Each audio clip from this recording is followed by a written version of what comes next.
Okay, open chat. And hello. Hi. This is Gregory Muna, and this is our weekly podcast.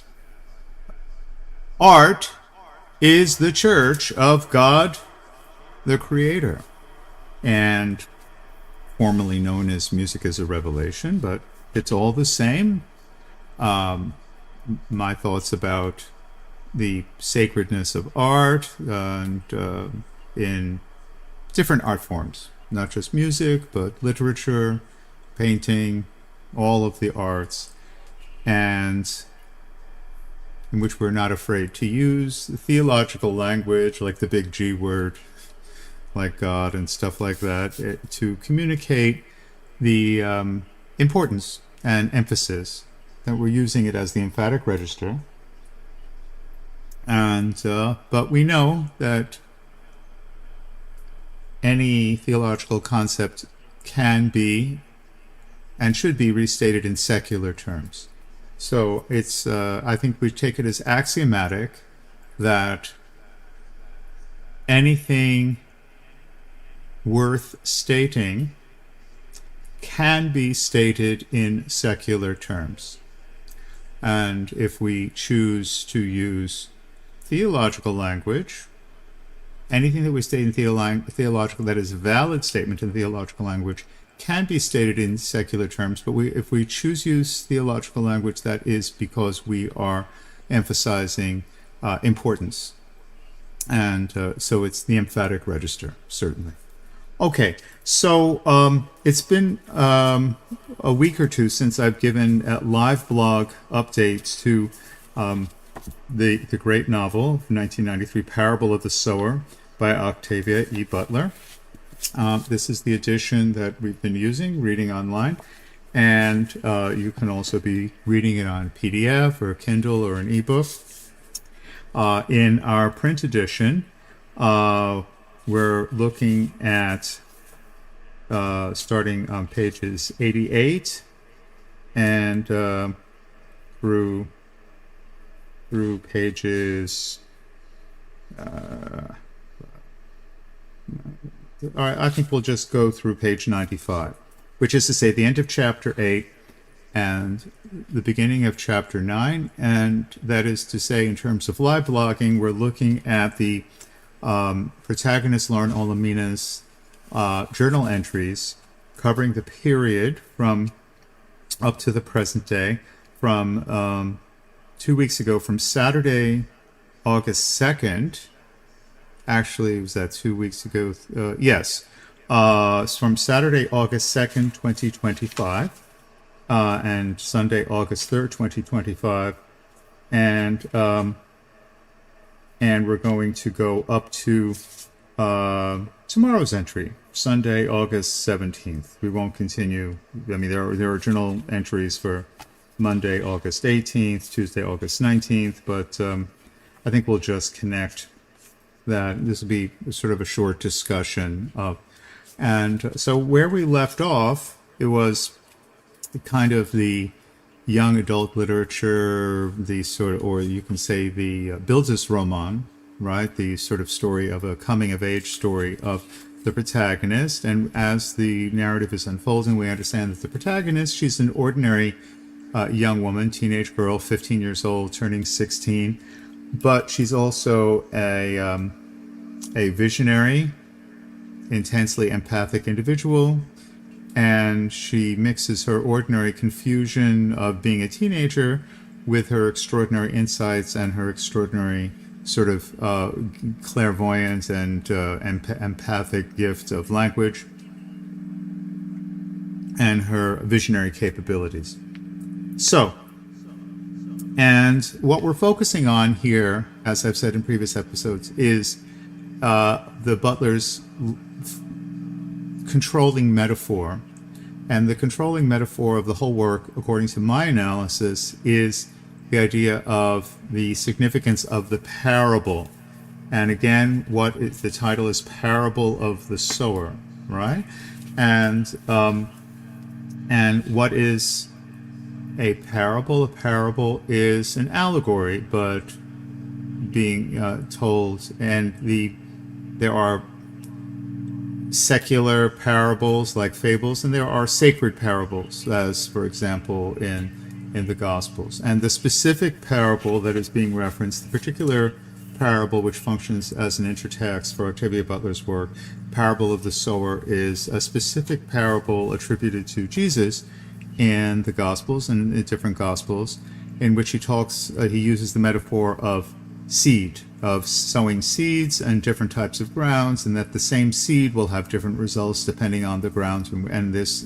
And then after he tells the parable, he then discusses the process of the parable, that is to say, interpreting the symbolism of the allegory to his students, to his disciples, to the apostles.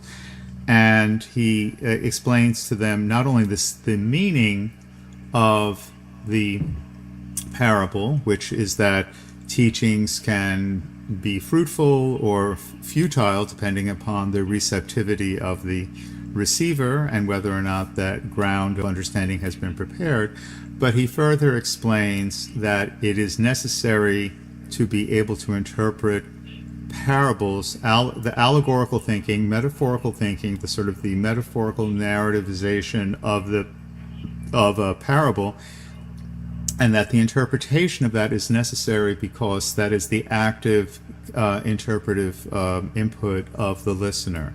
It's not simply a one-way flow of information. It's not simply a teacher giving commandments from a position of authority, but is actually, by using symbolism, by using allegory, by using metaphor, and by demanding interpretation, in other words, by keeping the meaning not too close to the surface, the creator of the parable is in a dialogue with the listener, and that is a productive dialogue. And so in the Bible, Gospels, Jesus is saying that this type of dialogue between teacher and student is more important than simply following directions, because that leads to profoundly internalized self-knowledge. So this is what we're focusing on: the controlling metaphor and on the intertext. We're not focusing on the particulars of the whatever agenda you might bring to Octavia Butler. So that's by way of disclaimer. So when she has passages which are promoting interplanetary exploration or gun ownership and gun usage, I'm not going to comment on any of those political topics. Please keep in mind that this is ground rules for this podcast. There's sort of no politics and no pornography, please. And if things relate to, for example, sexuality, they should be discussed in a non-pornographic way. And if there's discussion of questions of justice and injustice and morality, yes, that's fine, as long as it does not become, we do not get embroiled in partisan politics to whatever extent that is possible. So I'm going to read the journal entries from Saturday, August 2nd, 2 weeks ago, to the present, and we'll try to connect that with a little bit of symbolic interpretation. Okay, so this will be a short episode. So, again, page 88, Saturday, August 2nd, 2025.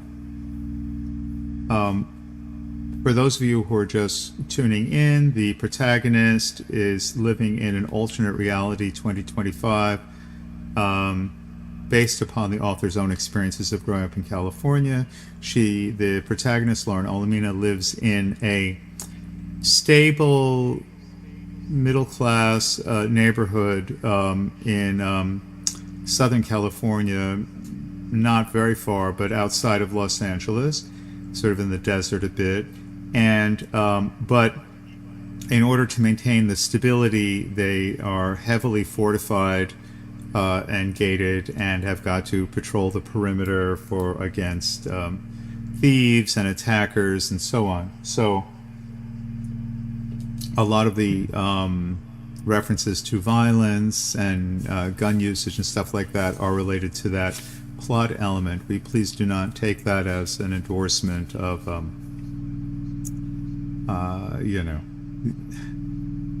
some sort of unrestricted cult of civilian gun use or anything like that. Okay. And what else about the protagonist? She's 15 years old. Her father is a Baptist, is the local Baptist minister whom she loves very much and looks up to and emulates, and is on some level consciously following in his footsteps as a religious teacher, as a religious adept, although at this point she's simply organizing her thoughts on paper, hence the journal that we're reading. Okay, so journal entry, Lauren's journal entry for Saturday, August 2nd, 2025. We had a target practice today, and for the first time since I killed the dog, we found another corpse. We all saw it this time. An old woman, naked, maggoty, half-eaten, and beyond disgusting. That did it for Aura Moss. She says she won't do any more target shooting. Not ever. I tried talking to her, but she says it's the men's job to protect us anyway. She says women shouldn't have to practice with guns. What if you have to protect your younger sisters and brothers? I asked her. She has to babysit them often enough. I already know enough to do that, she said. You get rusty without practice, I said. I'm not going out again, she insisted. It's none of your business. I don't have to go. I couldn't move her. She was afraid, and that made her defensive. Dad said I should have waited until the memory of the corpse faded, then tried to convince her. He's right, I guess. It's the Moss attitude that gets me. Richard Moss lets his wives and daughters pull things like this. He works them like slaves in his gardens and rabbit-raising operation and around the house, but lets them pretend they're ladies when it comes to any community effort. If they don't want to do their part, he always backs them up. This is dangerous and stupid. It's a breeding ground for resentment. No Moss woman has ever stood a watch. I'm not the only one who's noticed. The two oldest Payne kids went with us for the first time. Bad luck for them. They weren't scared off, though. Doyle and Margaret. There's a toughness to them. They're all right. Their uncle, Wardell Parrish, hadn't wanted them to go. He had made nasty comments about Dad's ego, about private armies and vigilantes, and about his taxes, how he had paid enough in his life to have a right to depend on the police to protect him, blah, blah, blah. He's a strange, solitary, whiny man. I've heard that he used to be wealthy. Dad agrees with me that he can't be trusted. But he's not Doyle and Margaret's father, and their mother, Rosalie Payne, doesn't like anyone telling her how to raise her 5 kids. The only power she has in the world is her authority over her children and her money. She does have a little money, inherited from her parents.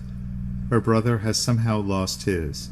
So his trying to tell her what to do or what she shouldn't let her kids do was a dumb move. She should have known better, though for the kids' sake, I'm glad he didn't. My brother Keith begged to go with us as usual. He'll turn 13 in a few days, August 14th, and the thought of waiting 2 more years until he's 15 must seem impossible to him. I understand that. Waiting is terrible. Waiting to be older is worse than other kinds of waiting because there's nothing you can do to make it happen faster. Poor Keith. Poor me. At least Dad lets Keith shoot at birds and squirrels with the family BB gun. but Keith still complains. It's not fair, he said today for the 20th or 30th time. Lauren's a girl, and you let her go. You always let her do things. I could learn to help you guard and scare off robbers. He had once made the mistake of offering to help shoot robbers instead of scaring them off. And Dad all but preached him a sermon. Dad almost never hits us, but he can be scary without lifting a finger. Keith didn't go today, of course, and our practice went all right until we found the corpse. We didn't see any dogs this time. Most upsetting to me, though, there were a few more rag, stick, cardboard, and palm frond shacks along the way into the hills along River Street. There always seem to be more.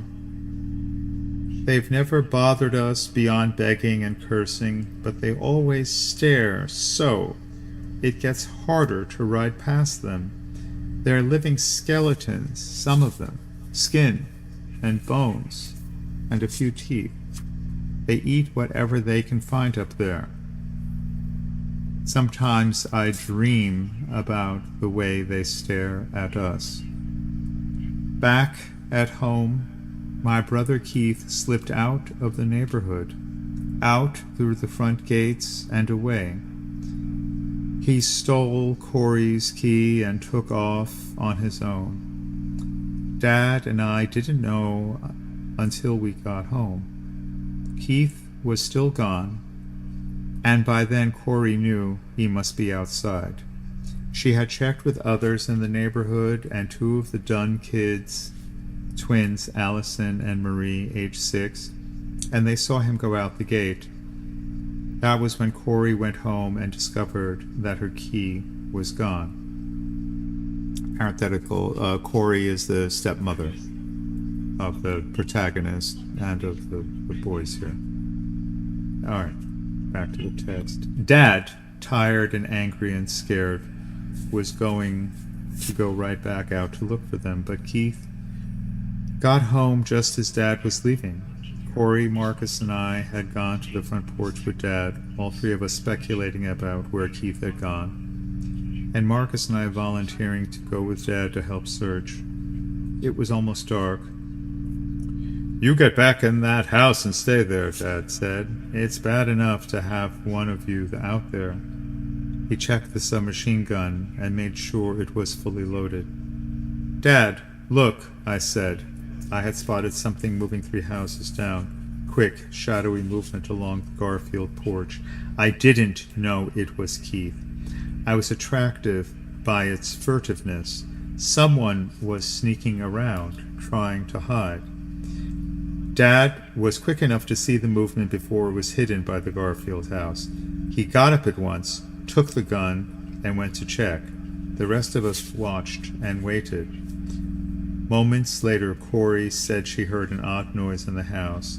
I was too focused on Dad and what was going on outside to hear what she heard or to pay any attention to her. She went in. Marcus and I were still on the porch when she screamed. Marcus and I glanced at each other, then at the front door. Marcus lunged for the door. I yelled for Dad. Dad was out of sight, but I heard him answer my call. Come quick, I shouted. Then I ran into the house. Corey, Marcus, Bennett, and Gregory were in the kitchen, clustered around Keith. Keith was sprawled, panting on the floor, wearing only his underpants. He was scraped and bruised, bleeding and filthy. Corey knelt beside him, examining him, questioning him, crying. What happened to you? Who did this? Why did you go outside? Where are your clothes? What? Where's the key you stole? Dad cut in. Did they take it from you? Everyone jumped, looked up at Dad, then down at Keith. I couldn't help it, Keith said, still panting. I couldn't, Daddy. There were 5 guys. So they got the key. Keith nodded, careful not to meet Dad's eyes. Dad turned and strode out of the house, almost at a run. It was too late now to get George or Brian's shoe to change the gate lock. That would have to be done tomorrow, and new keys made and passed out. I thought Dad must be going out to warn people and put more watchers on the duty. I wanted to offer to help alert people, but I didn't. Dad looked too angry to accept help from one of his kids right then. And when he got back, Keith was in for it. Was he ever in for it? A pair of pants gone, and a shirt, and a pair of shoes. Corey had never been willing to let us run around barefoot the way a lot of kids did, except in the house. Her definitions of being civilized did not involve dirty, heavily calloused feet any more than they involved dirty, diseased skin. Shoes were expensive, and we were always growing out of ours, but Corey insisted. Each of us had at least one pair of wearable shoes, in spite of what they cost, and they cost a lot. Now money would have to be found to get an extra pair for Keith. Keith curled up on the floor, smudging the tile with blood from his nose and mouth, hugging himself and crying now that Dad was gone. It took Corey 2 or 3 minutes to get him up and half carry him to the bathroom. I tried to help her, but she stared at me like I was the one who beat him up. So I let them alone. It wasn't as though I wanted to help.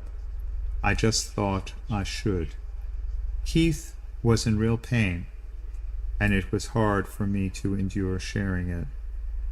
I cleaned up the blood so no one would slip in it or track it around. Then I fixed dinner, ate, fed the 3 younger boys, and put the rest aside for Daddy, Corey, and Keith. So just to recap, before we go on to the next journal entry, the protagonist, the speaker, the first-person speaker here, Lauren Oya Olamina. She has 5 brothers, Corey, Marcus, Bennett, Gregory, and Keith. She has her biological father, whom she lives with, and whom she simply refers to as Dad, and his wife, her stepmother, Corey, or Corazon. And so that's 6 children and 2 parents. So it's the total family household. Their immediate nuclear family is 8 people. Okay, let's go on to the next journal entry, shall we? This was dated Sunday, August 3rd, 2025. Keith had to confess what he had done this morning at church. He had to stand up in front of the whole congregation and tell them everything, including what the 5 thugs had done to him. Then he had to apologize to God, to his parents, and to the congregation that he had endangered and inconvenienced. Dad made him do that over Corey's objections. Dad never hit him, though last night he must have been tempted. "Why would you do such a thing?" he kept on demanding.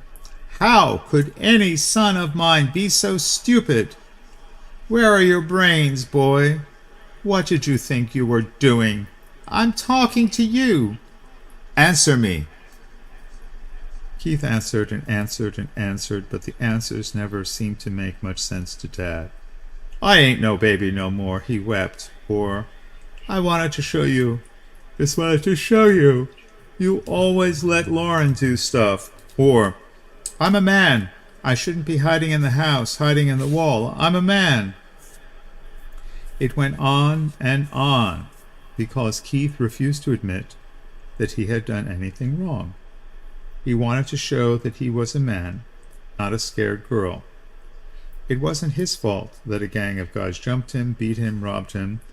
He didn't do anything. It wasn't his fault. Dad stared at him in utter disgust. "You disobeyed," he said. "You stole. You endangered the lives and the property of everyone here, including your mother, your sister, and your little brothers. If you were the man you think you are, I'd beat the hell out of you. Keith stared straight ahead. Bad guys come in even if they don't have a key, he muttered. They come in and steal stuff. It's not my fault. It took Dad 2 hours to get Keith to admit that it was his fault. No excuses. He'd done wrong. He wouldn't do it again. My brother isn't very smart, but he makes up for it in pure stubbornness. My father is smart and stubborn. Keith didn't have a chance, but he made Dad work for his victory. The next morning, Dad had his revenge. I don't believe he thought of Keith's forced confession that way, but Keith's expression told me that he did. How do I get out of this family? Marcus muttered to me as we watched. I sympathized. He had to share a room with Keith, and now the two of them, only a year apart in age, fought all the time. Now things could be worse. Keith is Corey's favorite. If you asked her, she would say she didn't have a favorite, but she does. She babies him and lets him get away with skipping chores, a little lying, a little stealing. Maybe that's why Keith thinks when he screws up that it's okay. This morning's sermon was on the 10 Commandments, with extra emphasis on honor thy father and thy mother, and thou shalt not steal. I think Dad got rid of a lot of anger and frustration preaching that sermon. Keith, tall, stone-faced, looking older than his 13 years, kept his anger. I could see him keeping it inside, holding it down, choking on it. Okay. So, in terms of chronology, Lauren is the eldest. She's now just turning 16. And her brothers range in age from 8 to 13.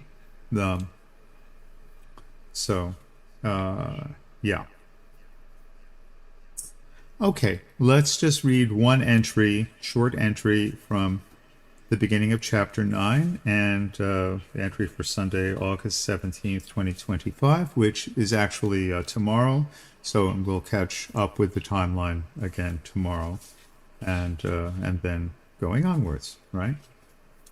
And each chapter of the parable of the sower begins with an epigraph taken from the future religious book, Earthseed, the books of the living that will eventually be written by the protagonist, Lauren Olamina. But we're looking at her at a younger age when she's just getting these ideas and starting to get them down on paper. So this is one of the quotes from her scriptural book of her future religion, of which she is the founder. All struggles are essentially power struggles. Who will rule? Who will lead? Who will define, refine, confine, design? Who will dominate? All struggles are essentially power struggles. And most are no more intellectual than two rams knocking their heads together. Earthseed, the Books of the Living. Sunday, August 17th, 2025. My parents' usual good judgment failed them this week on my brother Keith's birthday. They gave him his own BB gun. It wasn't new, but it worked, and it looked much more dangerous than it was, and it was his. He didn't have to share it. I suppose it was intended to make him feel better about the 2 years he still had to wait until he got his hands on the Smith & Wesson, or better yet, the Heckler & Koch.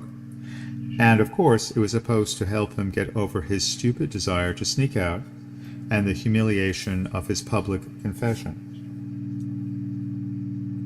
Keith shot a few more pigeons and crows, threatened to shoot Marcus. Marcus told me about that tonight. Then yesterday he took off for parts unknown. He took the BB gun with him, of course. No one has seen him for about 18 hours. There's not much doubt that he's gone outside again. I think I'll continue for 2 more entries for Monday and Tuesday. Monday, August 18th, 2025. So that was Sunday, tomorrow, Monday, 2 days. So we're going into our timeline by a couple of days. Okay? Monday, August 18th, 2025. Dad went out looking for Keith today. He even called in the police. He says he doesn't know how we'll afford the fee, but he's scared. The longer Keith is gone, the more likely he is to get hurt or killed. Marcus says he thinks Keith went looking for the guys who beat him up. I don't believe it. Not even Keith would go looking for 5 guys, or even 1 guy with nothing but a BB gun. Ori's even more upset than Dad. She's scared and jumpy and sick to her stomach, and she keeps crying. I talked her into going back to bed, then taught her classes myself. I've done that 4 or 5 times before when she was sick, so it wasn't too weird for the kids. I just used Corey's lesson plans, and during the first part of the day I partnered the older kids with my kindergartners and let everyone get a taste of teaching or learning from someone different. Some of my students are my age and older, and a couple of these, Ora Moss and Michael Talcott, got up and left. They knew I understood the work. I got the last of my high school work and tests out of the way almost 2 years ago. Since then, I've done uncredited free college work with Dad. Michael and Ora all know that, but they're much too grown up to learn anything from the likes of me. The hell with them. It's a pity, though, that my Curtis has to have a brother like Michael. Not that any of us gets to choose our brothers. And I think our last journal entry reading will be today on page 96, chapter 9, dated Tuesday, August 19th, 2025. No sign of Keith. I think Corey has gone into mourning for him. I handled classes again today, and Dad went out searching again. He came home looking exhausted tonight, and Corey wept and shouted at him. "You didn't try," she said, with me and all 3 of my brothers looking on. We'd all come to see whether Dad had brought Keith back. "You could have found him if you'd tried." Dad tried to go to her, but she backed away, still shouting. "If it were your precious Lauren out there alone, you would have found her by now. You don't care about Keith." She never said anything like that before. I mean, we were always Corey and Lauren. She never asked me to call her mother, and I never thought to do it. I always knew she was my stepmother, but still, I always loved her. It mystified me that Keith was her favorite, but it didn't make me love her any less. I was her kid, but not her kid. Not quite. Not really. But I always thought she loved me. Dad shooed us all off to bed. He quieted Corey and took her back to their room. A few minutes ago he came to see me. "She didn't mean it," he said. "She loves you as though you were her daughter, Lauren." I just looked at him. "She wants you to know she's sorry." I nodded, and after a few more assurances he went. "Is she sorry? I don't think so." "Did she mean it?" "She did." "Oh yes, she meant it." Shit.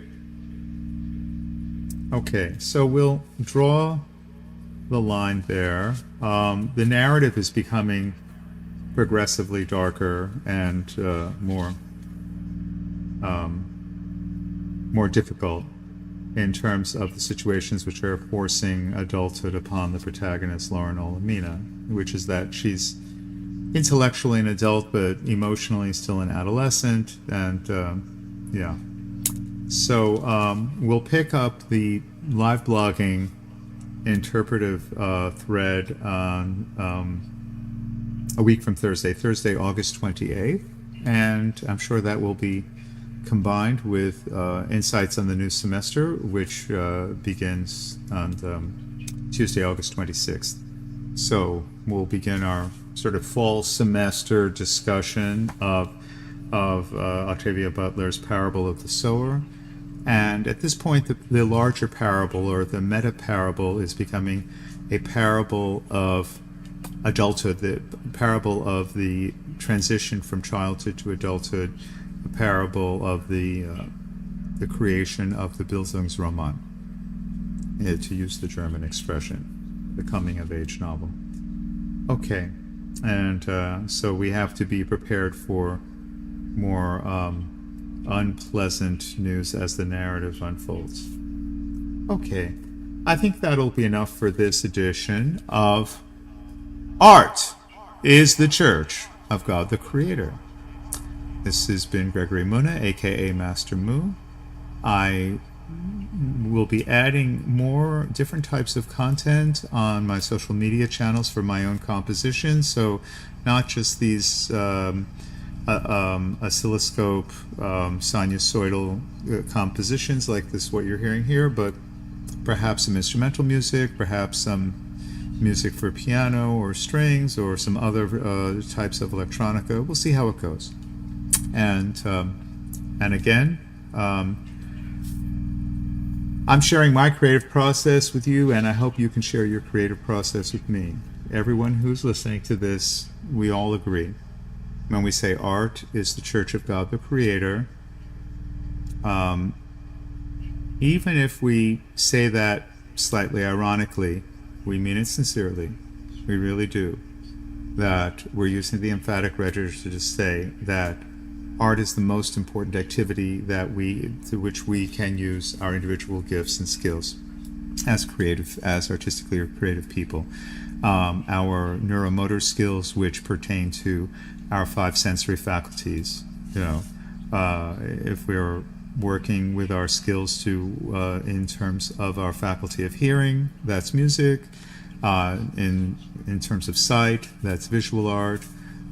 In terms of literature, that's both the spoken aspect is auditory, is sound, and the visual aspect is symbolic rather than visual, right? Because language is symbolic rather than a visual art form. And smell, taste, and touch. The same is true for the great artists of fragrance, of food, of taste, of the tactile media such as clothing and so on, right? So we mean it when we say it. Art is the Church of God the Creator. Okay, see you soon. Have a great week. And we will jump back into our reading and analysis of Octavia Butler's Parable of the Sower on Thursday. Our next installment will be Thursday, August 28th, 2025, in Chapter 9.